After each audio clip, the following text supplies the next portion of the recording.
శ్రీ సాయినాథాయ నమః. శ్రీ సాయి సచ్చరిత్రము 36వ అధ్యాయం. ఇద్దరు గోవా పెద్ద మనుషులు ఔరంగాబాద్కర్ కథ.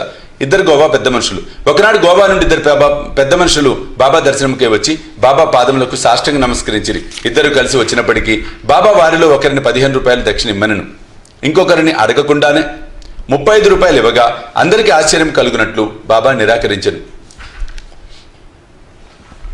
అక్కడున్న శ్యామ బాబాని ఇట్లా అడిగాను, ఇదేమి ఇద్దరు కలిసి వచ్చిరి, ఒకరి దక్షిణ ఆమోదించితివి, రెండో దాన్ని తిరస్కరించితివి, ఎందులకి భేదభావం?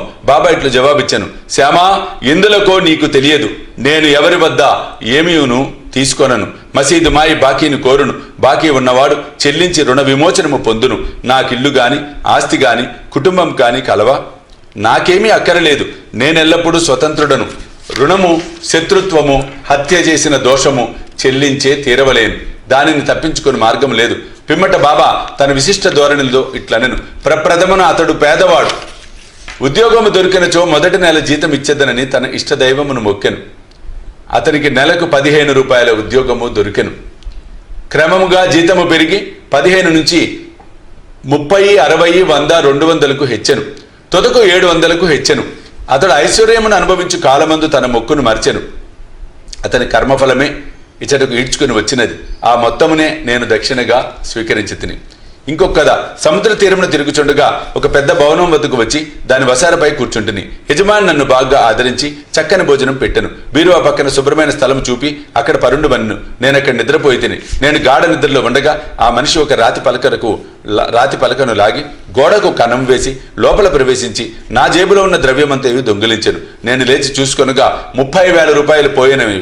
నేను మిగిలిన బాధపడి తిని ఏడ్చుచూ కూర్చుంటిని. పైకమంతయు నోట్ల రూపముగా ఉండెను. ఆ బ్రాహ్మణుడే దానిని దొంగిలించెను అనుకుంటుని. భోజనము నీరు రుచింపవయ్యను. వసారాపై ఒక పక్షము కాలము కూర్చుండి నాకు కలిగిన నష్టమునకు ఏడ్చుచుంటిని. పిమ్మట ఒక ఫకీర్ దారి వెంట పోచు నేను ఏడ్చుచుండుట చూసి ఎందులకు ఏడ్చుచుంటివి అని అడిగాను. నేను జరిగిన వృత్తాంతం చెప్పి తిని వారిట్లండ్రి, నేను చెప్పినట్లు చేసినచో నీ డబ్బు నీకు దొరుకును. ఒక ఫకీర్ వద్దకు వెళ్ళుము, వారి చిరునామాను నేను ఇచ్చేదను, వారి శరణు వేడుము, వారు నీపై పైకమును తిరిగి ఇప్పించెదరు. ఈలోగా నీకు ప్రియమైన ఆహారం ఏదో దానిని నీ ద్రవ్యం దొరుకునంత వరకు విసర్జించుము. నేను ఫకీర్ చెప్పినట్లు నడుచుకొందును. నా పైకం నాకు చిక్కినది. నేను వాడను విడిచి సముద్ర ఒడ్డునకు పోయి తిని. అక్కడ ఒక స్టీమర్ ఉండెను. దానిలో జనులు ఎక్కువగా ఉండుచే లోపల ప్రవేశించలేకపోయి తిని. ఒక మంచి నౌకరు నాకు తోడ్పడగా నేను లోపలికి పోయి తిని. అది ఇంకొక ఒడ్డునకు తీసుకుని పోయినది. అక్కడ రైలు బండి నెక్కి మసీదు వచ్చి తిని. కథ పూర్తి కాగానే బాబా అతిథులను భోజనమునకు కొరకు తీసుకొని పొమ్మని శ్యామకు చెప్పాను. శ్యామ వారిని ఇంటికి తీసుకుని పోయి భోజనము పెట్టాను. భోజన సమయంలో శ్యామ బాబా చెప్పిన కథ విచిత్రముగా ఉన్నదనెను. బాబా వారన్నడు సముద్ర తీరమునకు పోయి ఉండలేదు. వారి వద్ద 30,000 రూపాయలు ఎప్పుడూ లేకుండెను. ఎన్నడూ ప్రయాణం చేయలేదు. ద్రవ్యం ఎప్పుడూ పోవుట గాని వచ్చుట గాని జరగలేదు. కావున దాని భావం తనకేదైనా తెలిసినదా అని వారిని అడిగాను. అతిథులు మనసు కరిగాను. వారు కళ్ళ తడబెట్టుకొనిరి.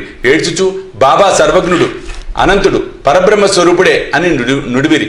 బాబా చెప్పిన కథ మా గుర్చియే. వారు చెప్పినదంతయు మా విషయమే. వారికి ఎట్లు తెలుసనో అన్నది గొప్ప చిత్రము.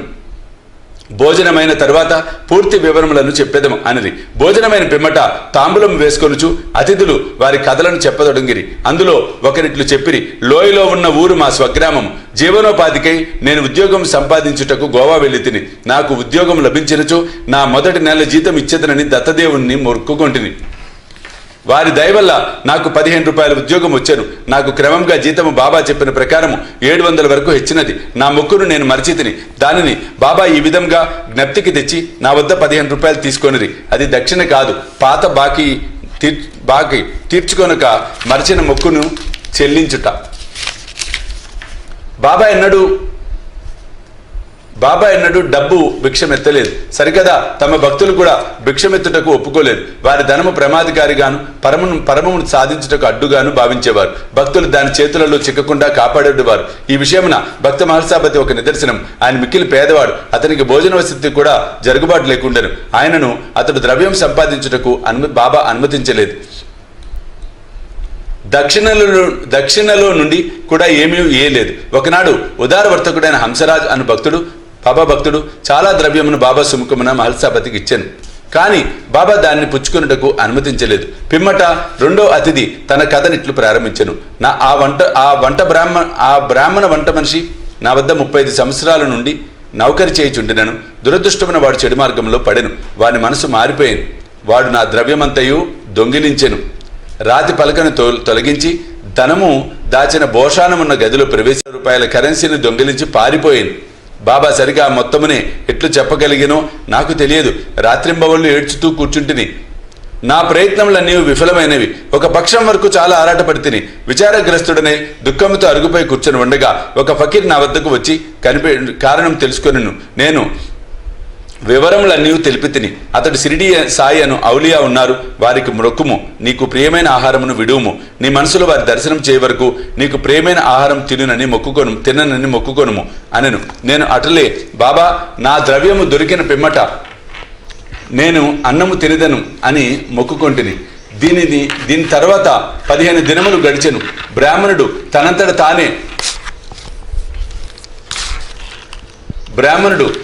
తానే నా డబ్బును నాకు ఇచ్చెను. నన్ను శరణు వేడెను. వాడిట్లను, నేను పిచ్చెత్తి ఇట్లు చేసినాను. నా శిరస్సు నీ పాదములపై పెట్టి తిని, దయచేసి క్షమించుము. ఈ కథ ఈ విధంగా సుఖాంతమైనది. నాకు కనిపించి సహాయం అని వచ్చిన ఫకీర్ తిరిగి కనపడలేదు. ఫకీర్ చెప్పిన షిరిడి సాయిబాబాను చూచుటకు ఎంతో గాఢమైన కోరిక కలిగినది. మా ఇంటికి అంతా దూరం వచ్చిన వారు షిరిడి సాయిబాబానే అని నా నమ్మకం. ఎవరైతే నాకు కనపడి నా ద్రవ్యంను తిరిగి తెప్పించారో అట్టివారు 35 రూపాయల కొరకు పేరాశ చూపెదరా. దీనికి వ్యతిరేకంగా మా వద్ద నుంచి ఏమి ఆశించక ఎల్లప్పుడూ తమ చేతనైనంత వరకు బాబా మమ్ములను ఆధ్యాత్మిక మార్గమున నడిపింతురు. దొంగిలించిన నా ద్రవ్యం దొరికిన వెంటనే మిక్కిలి సంతసించి మైమరిచి నా మొక్కును మరిచి తిని. ఒకనాటి రాత్రి నేను కొలాబాలో ఉన్నప్పుడు బాబాను స్వప్నంలో చూసి తిని. షిరిడీకి పోవాలను అన్న సంగతి అప్పుడు జ్ఞప్తికి వచ్చాను. నేను గోవా వెళ్ళి తిని. అక్కడి నుంచి స్టీమర్ మీద బొంబాయి వెళ్ళి అచ్చట నుండి షిరిడీకి పోవ నిశ్చయించి తిని. నేను హార్బర్ వద్దకు పోగా స్టీమర్లో జాగా లేదు. కెప్టెన్ ఒప్పుకోలేదు. కానీ నాకు పరిచయం లేని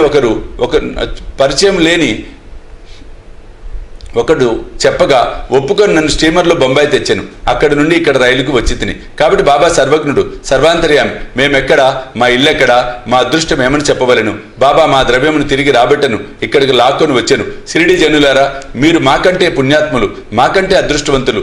ఏలన బాబా మీతో ఆడి నవ్వి మాట్లాడి ఎన్నో సంవత్సరములు మీతో నివసించను. మీ పుణ్యమంతయు ఎందుకనగా అది బాబాను షిరిడీకి లాగాను. సాయే మన దత్తుడు. వారే మొక్కుకొమ్మని నన్ను ఆజ్ఞాపించిరి. స్టీమరులో జాగా ఇప్పించిదిరి. నన్ను ఇచ్చడి తెచ్చిరి. ఇట్లు వారి సర్వజ్ఞత్వమును సర్వశక్తిమత్వమును నిరూపించిరి. ఔరంగాబాద్కర్ కథ. షోలాపూర్ నివాసికు సకారం ఔరంగాబాద్కర్ భార్యకు 27 సంవత్సరములైనను సంతానము కలగలేదు. ఆమె అనేక దేవతలకు మొక్కెను, కానీ నిష్ప్రయోజనమైనను. తుదకు నిరాశ చెందెను. ఈ విషయమై చివరి ప్రయత్నం నిశ్చయించుకొని తన సవతి కొడుకకు విశ్వనాథంతో షిరిడీకి వచ్చాను. అచట బాబా సేవ చేయుచు 2 నెలలు గడిపెను. ఆమె ఎప్పుడు మసీదు పోయినను అది భక్తులచే నిండి ఉండెను. బాబా చుట్టూ భక్తమండలి మూగి ఉండివారు. బాబా ఒంటరిగా చూచి బాబా పాదములపై పడి తన మనసును విప్పి చెప్పి తనకొక సంతానము కావాలనని కోరుకొనుటకై తగిన అవకాశముకై ఆమె కనిపెట్టుకుని ఉండెను. తుట్టతుదుకు శ్యామకి సంగతి చెప్పి బాబా ఒంటరిగా ఉన్నప్పుడు తన విషయంలో జోక్యము కలుగజేసుకొనమనను. శ్యామ బాబా దర్బార్ ఎల్లప్పుడూ తెరిచి ఉండునని, అయినను ఆమె గురించి ప్రయత్నించదనని సాయి ప్రభు ఆశీర్వదించవచ్చని చెప్పాను. బాబా భోజన సమయమున మసీదు వాకిల్లో కొబ్బరికాయ అగరబత్తులతో సిద్ధంగా ఉండమని, తాను సైగ చేయగానే మసీదు పైకి రావేలను అని చెప్పాను. ఒకనాడు శ్యామ మధ్యాహ్నం భోజనానంతరము బాబా చేతులు తువాలతో తుడుచుచుండగా బాబా శ్యామ బుగ్గ గిల్లెను. శ్యామ కోపగించి, దేవా, నా బుగ్గను గిల్లుట నీకు తగునా? మా బుగ్గలు గిల్లునట్టి పెంకి దేవుడు మాకు అక్కర్లేదు. మేము నీపై ఆధారపడి ఉన్నామా? ఇదేనా మన సాన్నిహిత్య ఫలితం అనను. బాబా ఇట్లనను, శ్యామ, 72 జన్మల నుంచి నీవు నాతో ఉన్నప్పటికీ నేను నిన్ను గిల్లలేదు. ఇన్నాళ్లకు గిల్లగా నీకు కోపము వచ్చుచున్నది. శ్యామ ఇట్లనను, ఎల్లప్పుడూ ముద్దులు మిఠాయిలు ఇచ్చు దైవము మాకు కావలను. మీ నుండి మాకు గౌరవం గాని, స్వర్గం గాని, విమానం గాని అవసరం లేదు. మీ పాదములందు నమ్మకం మాకెప్పుడు ఉండును గాక. బాబా ఇట్లనను, అవును, నేను వచ్చినది అందుకే. ఇన్నాళ్ళ నుంచి మీకు భోజనము పెట్టి పోషించుచుంటుంది. నీ యందు నాకు ప్రేమానురాగములు ఉన్నవి. అట్లనుచు బాబా పైకి వెళ్లి తన గెద్దపై కూర్చొనెను. శ్యామ ఆమెను సైగ చేసి రమ్మనెను. ఆమె మసీదు పైకి వచ్చి బాబాకు నమస్కరించి కొబ్బరికాయ అగరబత్తులు ఇచ్చాను. బాబా ఆ టెంకాయను ఆడించాను. అది ఎండుది కనుక లోపల కుడుక ఆడుచూ శబ్దము వచ్చుచుండెను. శ్యామా, ఇది గుండ్రముగా లోపల తిరుగుచున్నదయ్యా, అది ఏమనుచున్నదో విను. శ్యామ వెంటనే అనను, ఆమె తన గర్భమునందు ఒక బిడ్డ అటులలే ఆడవలనని వేడుచున్నది, కాని టెంకాయను ఆశీర్వదించి ఇవ్వు. టెంకాయ బిడ్డను ప్రసాదించునా, అట్లా అనుకొనుటకు ప్రజలెంత అమాయకులు అనెను బాబా. శ్యామ అనెను, నీ మాటల మహిమయు ఆశీర్వాద ప్రభావమును నాకు తెలియను. నీ ఆశీర్వాదమే ఆమెకు బిడ్డల పరంపరను ప్రసాదించును. నీవు మాటలచే కాలయాపన చేయుచు ఆశీర్వాదమును ఇవ్వకున్నావు. ఆ సంవాదము కొంతసేపు జరిగెను.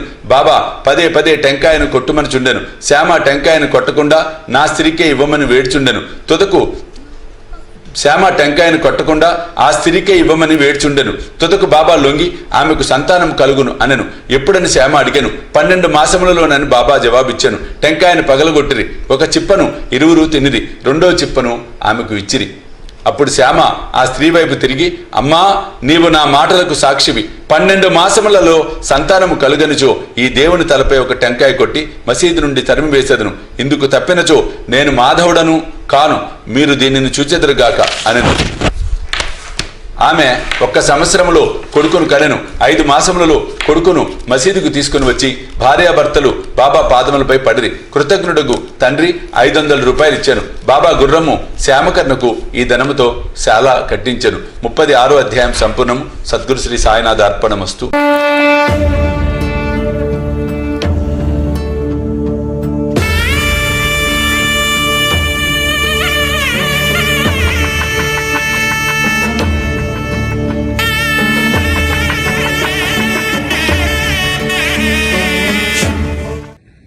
సాయి దివ్య రక్ష కవచ యంత్రానికి